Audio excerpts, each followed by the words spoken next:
So for number 73, we want the probability that the first two would not recommend their landscaper and the third is not sure. So the probability that the first would not recommend, there are 7 that would not recommend out of the 40 total. And then when you pick again, there'll be 6 left out of 39 total.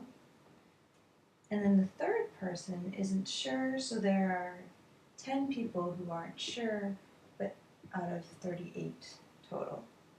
So 7 out of 40, 7 would not recommend out of 40 for the first pick. Then there are 6 remaining in the pool who wouldn't recommend him out of the 39 remaining. And then the last pick, there are 10 who are not sure out of 38. Just multiply these all together. So if you multiply the tops, 7 times 6 times 10 gives you 420. And the bottoms, 40 times 39 times 38 gives you 59280. And you can just divide those. Let's see if they give a decimal or a fraction. 12, 6, 70. Okay, so they do reduce this fraction. 59280 2. So they do reduce the fraction. It ends up being 7 out of 988. It looks like they both divide by 60. Maybe we could have made that a little bit easier had we simplified in the beginning.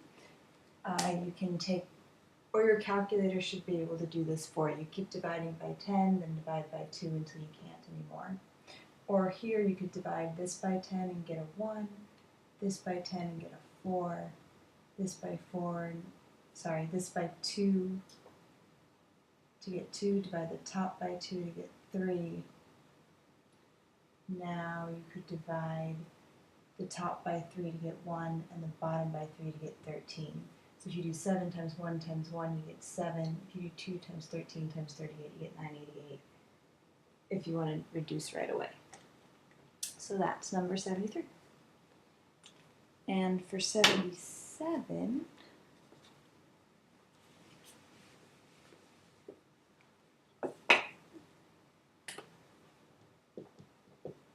so the probability that all 3 react favorably, they sample 100 patients, 70 react favorably. So,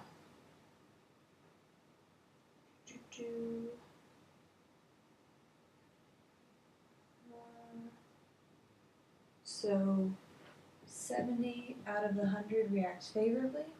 When you choose again, there'll be 69 left out of 99, and then 68 out of 98.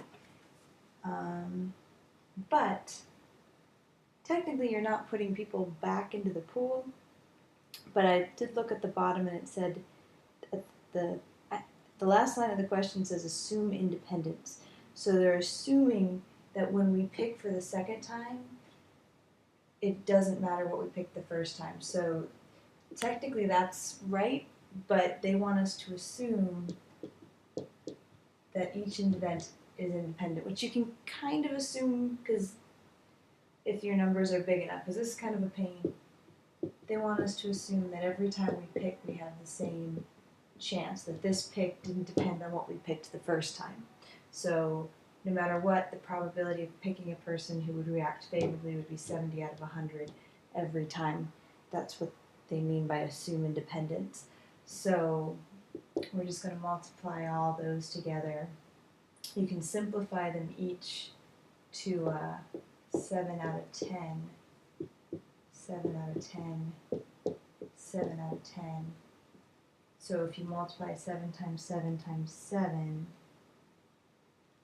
you get 343. And then 10 times 10 times 10, you get 1,000. So that's the answer they're looking for. Let's see. For 81,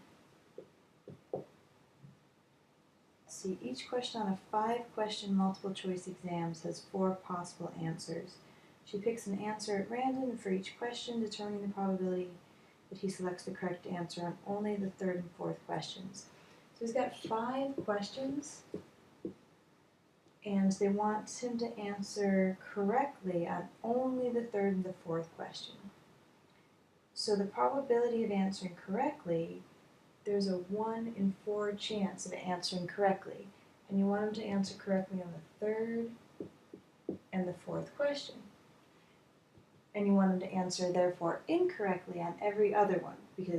So incorrect on the 1st, there's a 3 out of 4 chance of picking the wrong answer.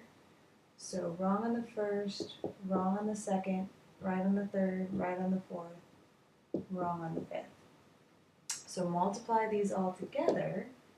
3 times 3 times 3 is 27. 4 times 4 times 4 times 4 times 4 gives you 1024. So 27 out of 1024. And 85.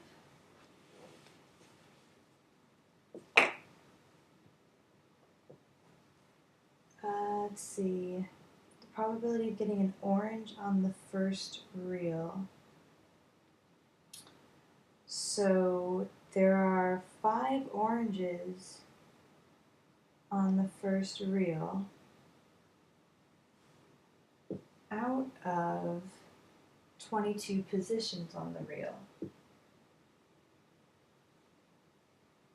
And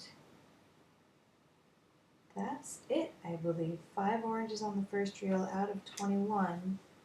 And they only care about the first reel. So 5 out of 22, right? That's what I said, right? 22. 5 out of 22. And that's it.